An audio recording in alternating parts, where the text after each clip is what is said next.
మీ వారిని పెళ్లి చేసుకుందాం అనుకుంటున్నాను. ఓసిని అఘాత్యం కోలా, నీకు నా మొగుడే దొరికాడటే, పైగా నా మొగుడిని పెళ్లి చేసుకుంటానని నా దగ్గరే చెప్తావా? నీ గుడ్లు పీకేస్తా, నిన్ను నిలువునా పాతేస్తా. మీరు ఇలా ఆవేశపడ్డంలో అర్థం ఉంది. అర్థమా? అర్థం ఉన్నారా? మీరు కోపం తెచ్చుకోకుండా నేను చెప్పేది వినండి, ఆ తర్వాత మీ ఇష్టం వచ్చినట్టు చెయ్యండి. త్వరగా చెప్పాడు. నేను మధుని అంటే మా వారిని. ప్లీజ్ నేను చెప్పేది వినండి.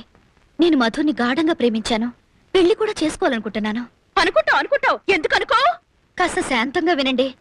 మధుని పెళ్లి చేసుకోకపోతే నేను చచ్చిపోతాను.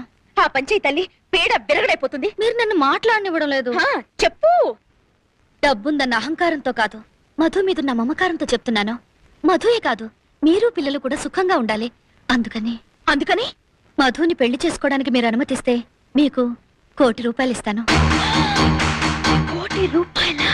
నా ప్రేమను అర్థం చేసుకోండి, అపార్థం చేసుకోకండి. బాగా ఆలోచించి చెప్పండి.